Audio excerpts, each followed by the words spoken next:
Bom dia para todos. Pessoal, vai entrando e vai colocando o nome no chat para contar a presença, tá? Que depois eu vou enviar, tá bom? Então, todas as aulas nossas, vocês têm que iniciar aí colocando o nome no chat, tá? Bom dia, Ana Luísa. Bom dia, Ana Clara, Luan, Murilo, Juan. Oi, professora. Bom dia. Bom dia. Tá tudo bem por aí? Esperar só mais um Sim. pouquinho, pessoal que tá entrando.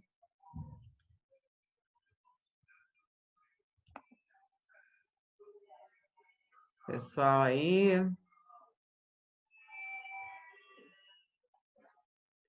Aí vocês Professora, vão. é para mandar o nome Não, coloca o primeiro, o segundo nome. Se tiver nome igual, coloca, né? Ana Clara tem que colocar. Aí quem tiver o nome aí igual, coloca o sobrenome também, tá? Mas aí vocês vão entrando e colocando o nome aí, para a gente depois poder mandar, tá bom? Bom, enquanto o pessoal está entrando aí, na nossa última aula, não sei se vocês estão lembrados, mas nós vimos sobre a Revolução Russa. Lembram-se disso? Da Revolução Russa? Que ela aconteceu dentro da Primeira Guerra Mundial, né? Então, hoje a gente vai estar dando sequência aos nossos estudos aí e a gente vai para o capítulo 7 da apostila, tá? Deixa eu só dar uma olhada para ver se é o capítulo 7 mesmo. Eu acho que é. Deixa eu ver aqui. Capítulo 6 foi a Revolução Russa. Então, o capítulo 7, a gente vai entrar numa parte da história que vocês estavam perguntando e que vocês queriam entrar, que é a Segunda Guerra Mundial, tá?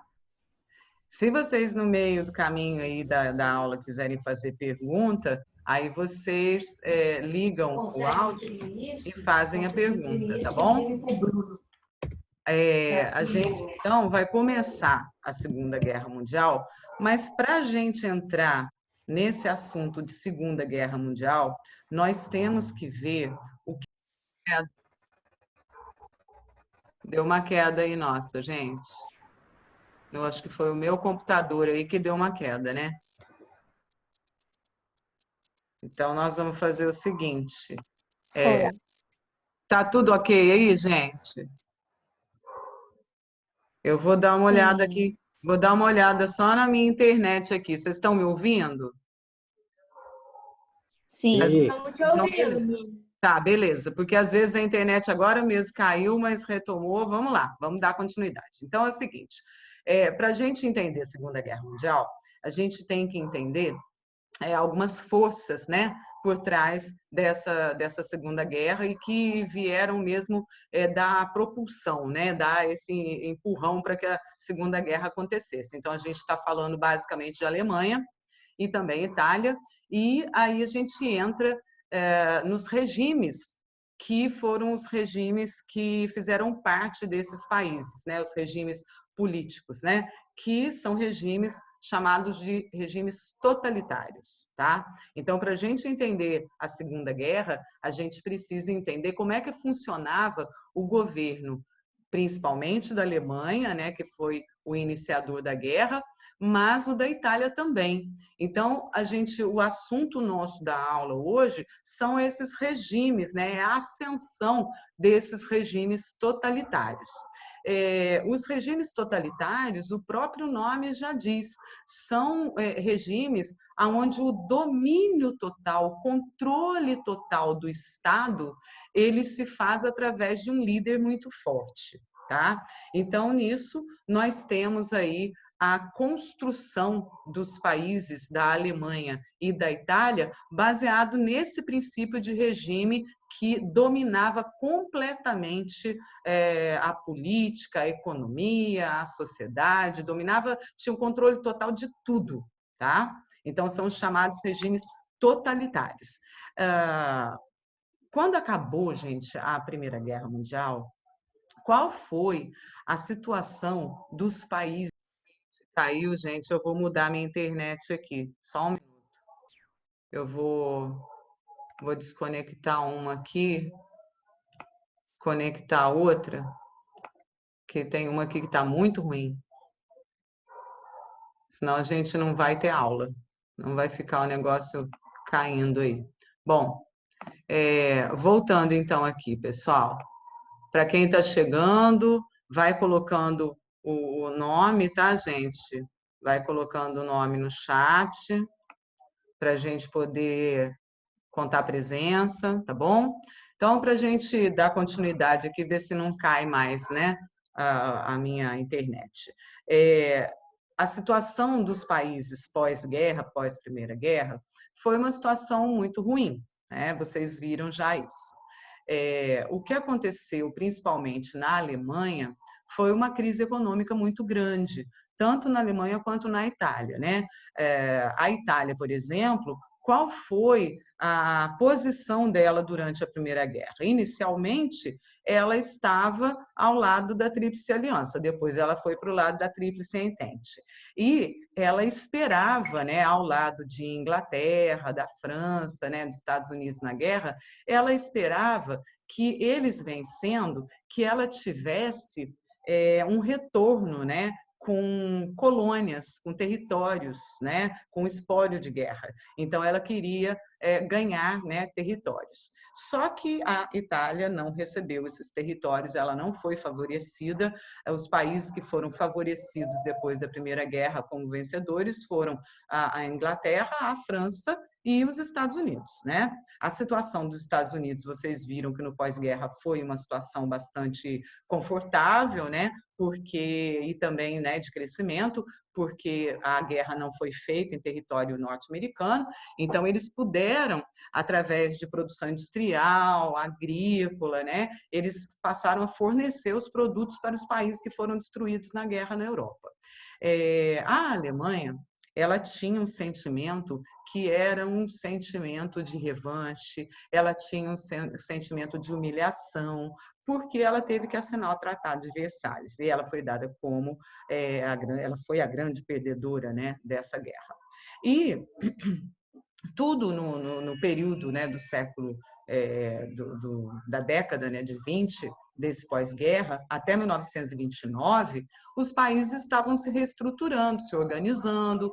Vocês viram que houve um crescimento, né, que foram os anos de ouro, né, a época de ouro dos Estados Unidos, né, onde eles cresceram muito. Porém, em 29 teve a crise. Em 29, tendo a crise, aqueles países da Europa, e inclusive a Alemanha, que já estavam tendo um retorno às suas atividades normais, perdeu toda essa capacidade. Por quê? Porque existia uma ligação com os Estados Unidos, esses países europeus tinham essa ligação econômica com os Estados Unidos, então foi um efeito em cadeia novamente, né? Os Estados Unidos ruindo, os países europeus entrarem em decadência novamente. E a situação da Alemanha e da Itália ficaram piores, né? Então, dentro desse clima, né, de crise econômica, da questão também deles terem perdido, né, muito com a guerra, criou-se, né, dentro desses países um clima favorável para que aparecesse um salvador, né? E dentro desse Salvador que iria surgir, primeiro foi na Itália o surgimento do fascismo com o líder Benito Mussolini, tá? O Benito Mussolini, ele fazia parte de um grupo na Itália, mas isso antes mesmo de 1929. Ele tomou o poder na Itália antes de 29. O Benito Mussolini, ele tomou o poder, né, na Itália em 22. Então, em 1919, ele já fazia parte de um partido que foi um partido político de caráter nacionalista, de caráter extremista e de extrema direita, tá, gente? Porque esses regimes totalitários, eles são tanto de extrema direita quanto de extrema esquerda. Entre esses regimes totalitários, também teve o regime totalitário na Rússia, tá? O chamado stalinismo, que a gente vai ver que foi a mesma coisa do fascismo e do nazismo, só que fascismo e nazismo, eles eram de extrema direita, de extrema direita. E, no caso do stalinismo, extrema esquerda. Por que a gente fala extremo? Porque eles levaram realmente ao extremismo, ao total controle, né? É o totalitarismo. Então, dentro da Itália, esse grupo, né, do Mussolini, do qual ele fazia parte, que era um partido político, diante de desemprego, diante de inflação, da crise econômica que existia na Itália, eles passaram a pregar que a única maneira de mudar a Itália seria através de um Estado forte, controlado por um líder, que esse líder também fosse um líder forte, né? E que pudesse ter controle absoluto do Estado. Por quê? Porque o Estado controlando tiraria, né, da crise aquele país. E criou-se o chamado Partido Fácil de Combatimento, que dá origem ao fascismo, né? O partido era fácil de combatimento. O líder era Mussolini, e antes do Mussolini ser um líder de extrema direita, ele já tinha sido socialista, tá, gente? Junto com o irmão dele. Ele já tinha sido socialista, mas ele se desencantou com o socialismo e ele partiu para o extremismo da direita. Em 1919, então, na Itália, ele fazia parte desse grupo do Fácil de Combatimento. Em 1920, dentro das eleições na Itália, eles já fizeram algumas cadeiras, né, no governo, mas já tiveram 320 mil pessoas seguindo a ideologia fascista, a ideologia que era pregada por eles, né? Essa ideologia que era pregada em cima do quê? Em cima do nacionalismo, desse Estado forte, de um líder forte, né? Eles faziam o seguinte, eles levantavam as glórias do passado da Itália através do antigo Império Romano. Então, eles pregavam uma romantização da política. Eles pregavam que a Itália ela deveria voltar aos tempos de glória do Império Romano, tá? Então, dentro dessa desilusão que existia para a população italiana, esse grupo do Fácil de Combatimento surgiu realmente como um remédio, né? Como um alento para eles aí. E dentro da amplitude, né, do aumento do número de pessoas que passaram a seguir, né, esse grupo, né, dos fascistas, eles também formaram milícia armada. Essa milícia armada, eles chamavam-se de camisas negras, porque eles andavam todos de preto, né? E eles eram, inclusive, aceitos pelo rei, o rei da Itália, o Vítor Emanuel III. Em 1921, esse partido fascista, né? Eles ficaram mais fortes, né? E eles conseguiram eleger 35 deputados no parlamento. E um deles foi Mussolini. Então, o Vítor Emanuel, que era o rei, ele percebeu que o fascismo realmente ele estava em ascensão. Pessoal, quem for entrando, não deixa de colocar o nome no chat para presença, tá bom? Obrigadão. O Vítor Emanuel, então, percebeu, né, que o partido político, né, o partido fascista mesmo, e o líder Mussolini, eles estavam recebendo muito apoio, né? E eles passaram, esses fascistas, né, os camisas negras, eles passaram a ocupar estações rodoviárias não, desculpa, ferroviárias, tá, gente? Prédios públicos, eles começaram a ocupar esses locais e fazer propaganda, e propaganda com violência, tá? Eles usavam a violência para poder combater opositores antes deles mesmos estarem no poder. Então, eles eram tão extremistas que esse extremismo fazia-os usar a força, tá? Então, eles usavam a força, que era uma das bandeiras que eles levantavam realmente, que era o uso da força. O Mussolini, então, gente, ele foi convidado a ocupar o cargo de primeiro-ministro, tá? Mas como tem gente que está fazendo barulho aí, só desligar, tá bom, gente? O microfone. Isso, obrigada. O Mussolini foi convidado pelo rei, o Vítor Emanuel III, a ele fazer parte, né, do governo, para ele ocupar o cargo de primeiro-ministro.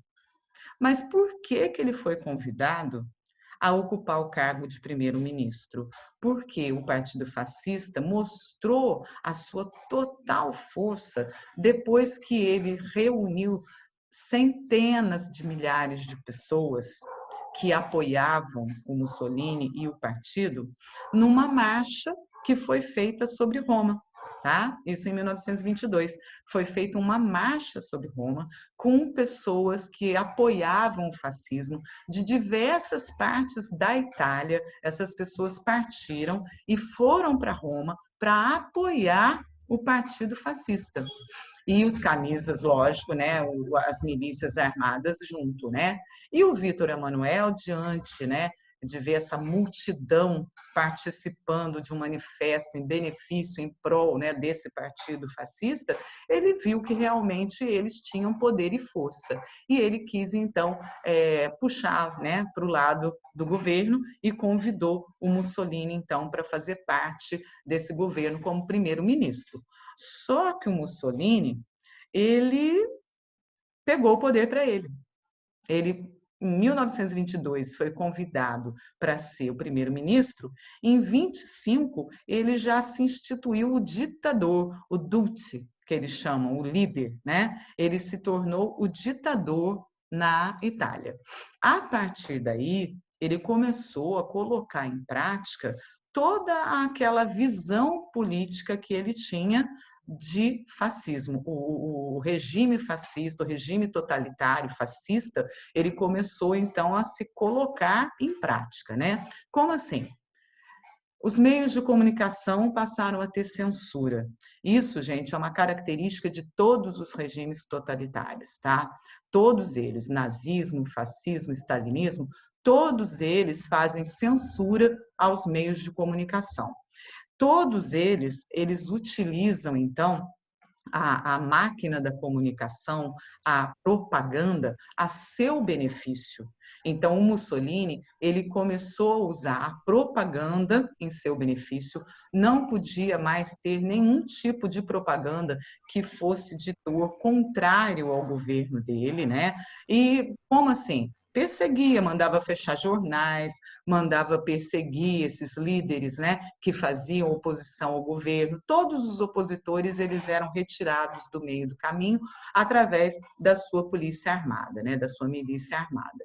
Então ele fazia a parte dele como ditador, né? Vamos controlar os meios de comunicação, vamos controlar a propaganda para que só as coisas boas possam ser refletidas do governo, né? E assim ele fez, né, o governo dele de perseguição, de exclusão e colocando o pensamento fascista aí, em voga, né, em prática, tá? Bom, esse partido fascista, ele foi como se fosse servir de exemplo para a construção do partido nazista, tá? Por quê? O partido nazista, Também em 1919, na Alemanha, o Hitler começou a fazer parte de um partido, mas ele não era o partido nazista ainda, como a gente pensa, né?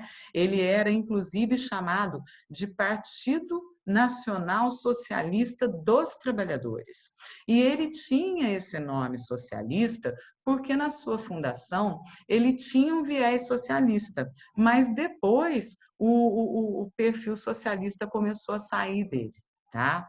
Por quê? Porque, inclusive, gente, nazismo e fascismo, eles eram antissocialistas, tá?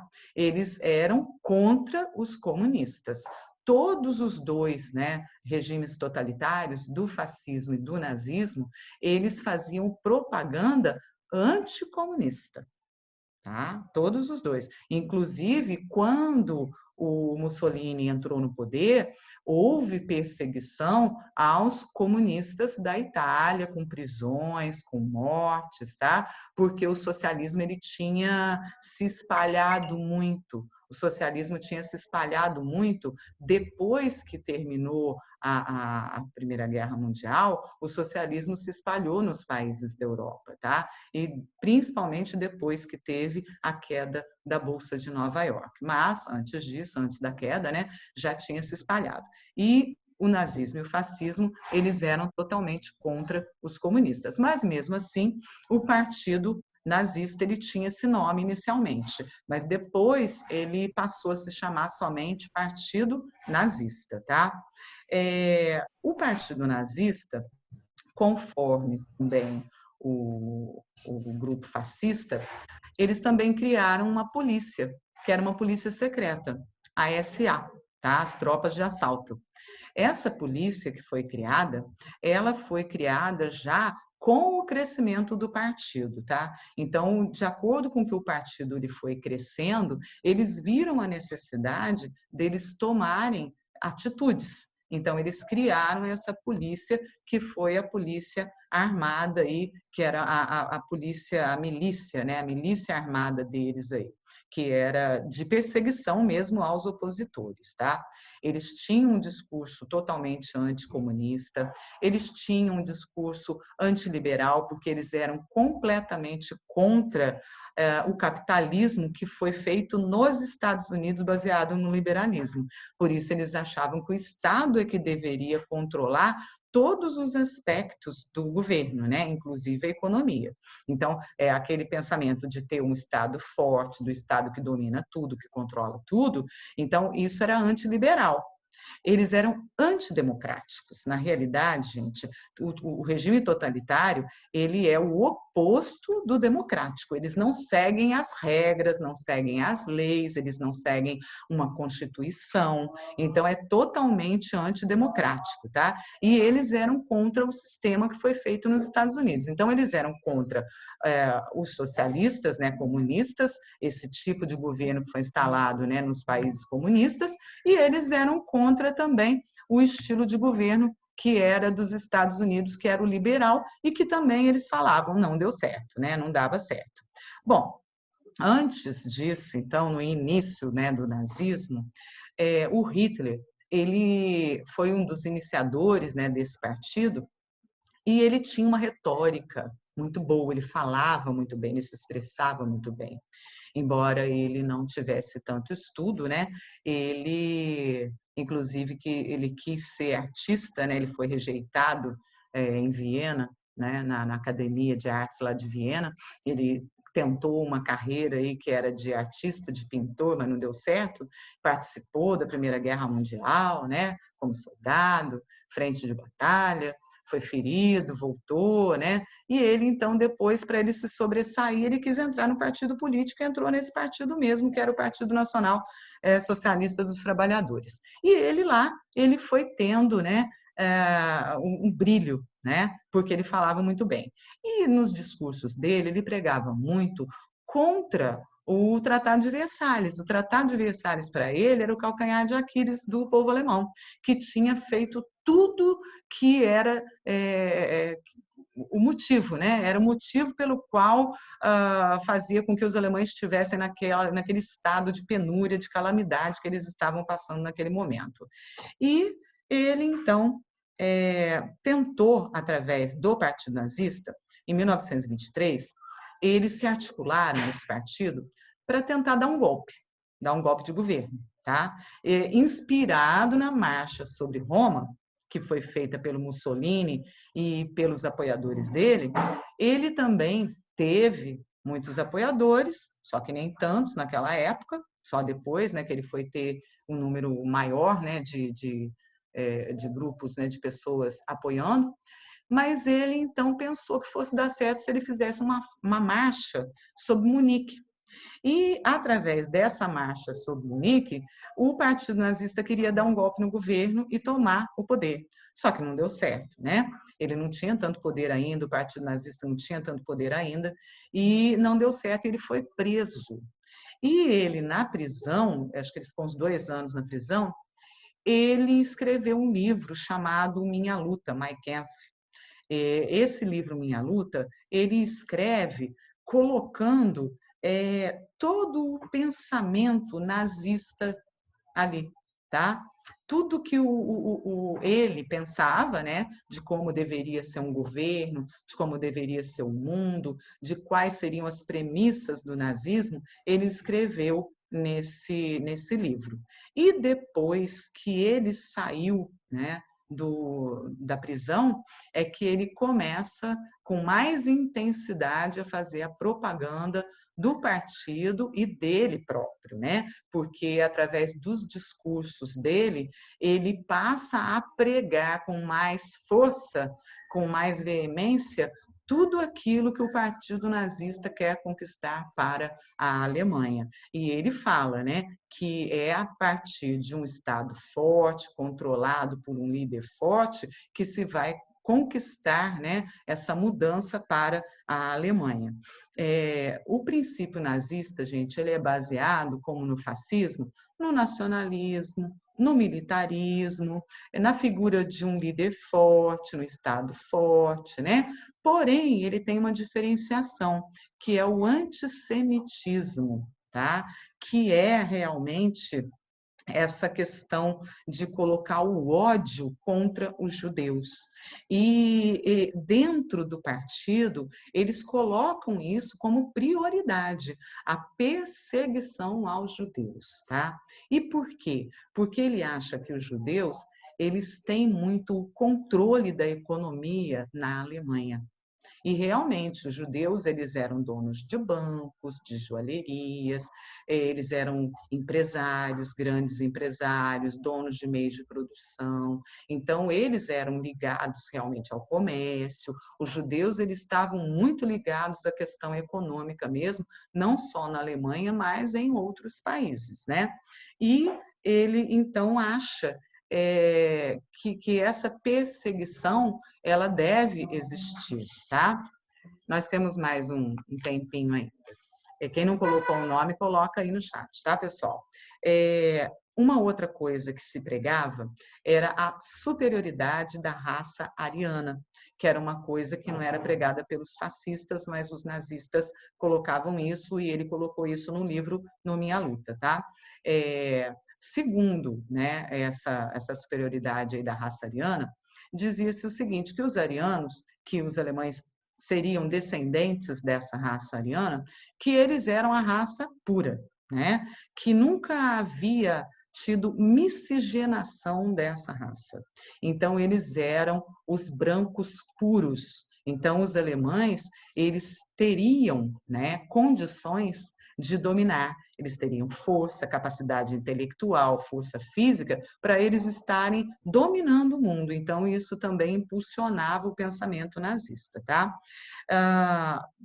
A partir daí, né, gente, vem a questão das raças que são as chamadas raças inferiores e que foram perseguidas pelos nazistas, que são os ciganos, que são os negros, né, os próprios judeus. E nisso eles passaram também a perseguir os homossexuais, né, também as pessoas que tinham deficiências físicas. Por quê? Porque eram todos inferiores. tá? Então, só era para estar no poder, né, em ascensão, quem fosse da raça pura. E os alemães estariam dentro dessa raça pura. Em 1932, já em 1932, eles fizeram, então, desde que ele saiu, né, da prisão, eles foram fazendo cada vez mais a propaganda, reunindo mais pessoas, né, dentro do Partido Nazista, conquistando principalmente aqueles que eram contra os comunistas, grandes empresários, pessoas que eram capitalistas, né, e que viam com muito maus olhos a entrada dos comunistas para a Alemanha. Então, ele conquistou pessoas que eram pessoas também de classes altas, e essas pessoas passaram a apoiar o discurso do Hitler. E nisso, em 1932, um terço das cadeiras do parlamento eles já conquistaram através das eleições. E aí, em 1933, o chanceler, o líder, né, o rei, aliás, da Alemanha, convidou o Hitler para ser o chanceler. O chanceler que equivale ao cargo do primeiro-ministro. Então, ele seria como se fosse o primeiro-ministro. Desculpa, não era rei, era presidente da república mesmo, né? E o presidente convidou, Hindenburg, convidou para ser o primeiro-ministro. Só que em 1934, já, ele se tornou o líder. E ele começou a fazer o que ele chamava de Terceiro Reich, tá? Através desse chamado Terceiro Reich, ele começa, né, o Terceiro Império Alemão que ele quer formar, ele começa a colocar em prática todo o pensamento do livro, né, que era o pensamento nazista. Ele começa a fazer a perseguição aos meios de comunicação. Não sei se vocês viram o filme, né, a menina que roubava livros, né? Que eles queimam os livros. Naquele momento, né, do filme, eles estão fazendo a queima de livros. Por quê? Porque os livros, tudo aquilo que não convém à ideologia nazista, é retirado do mercado, né? Então, eles pegam todos os livros, sejam de romance, seja de política, qualquer coisa que seja um viés, né, contra a ideologia nazista, é censurado. Então, eles queimam os livros, tá? A partir disso, eles começam a fazer a perseguição dos judeus com o antissemitismo, né? As perseguições são feitas aos negros, e aí eles passam a colocar o projeto nazista em prática, tá? E lá na União Soviética, já formada a União Soviética, mas partindo da Rússia, o Stalin ele tinha essas características também, de ser um líder forte, de ter o militarismo, de ter o controle do Estado. Então, ele era de extrema esquerda, porém, ele era parte de um regime totalitário que ele colocou em prática na Rússia também. Ele fez a planificação da economia, tudo que era produzido na Rússia era por ordem dele, por ordem do governo, tá? Só se produziam coisas que fossem permitidas, né? As indústrias só fariam coisas que fossem permitidas pelo governo do Stalin. Então, vocês vejam, gente, que esses governos todos, eles vão estar presentes, né, com as suas ideologias na Segunda Guerra Mundial. E a gente vai começar a ver isso a partir da aula de amanhã. Alguma pergunta, pessoal? Que nosso tempo está acabando? Aliás, eu acho que Nenhuma pergunta. Pode falar. Pergunta antes do nosso tempo encerrar, porque já vai encerrar já já. Pode falar. Sem dúvida não. Pode falar. Eu só não estou ouvindo. Quem está perguntando? A gente falou sem dúvida. Ah, Nenhuma sim. pergunta. Nenhuma pergunta? É, Então tá, pessoal. Olha só. Não se esqueçam, então, o seguinte, eu vou, hoje pela sala de aula, hoje à tarde, eu vou colocar para vocês um videozinho, tá? E vou colocar algumas questões para vocês fazerem também lá na sala de aula e vocês dão uma olhadinha, tá bom? Tá ok, Ok. pessoal? Tá bom. Então tá Ok. bom, meu bem. Beijo para vocês e até amanhã, tá? Tchau, Beijo, professora. Beijo. Até tchau. amanhã. Beijos, tchau.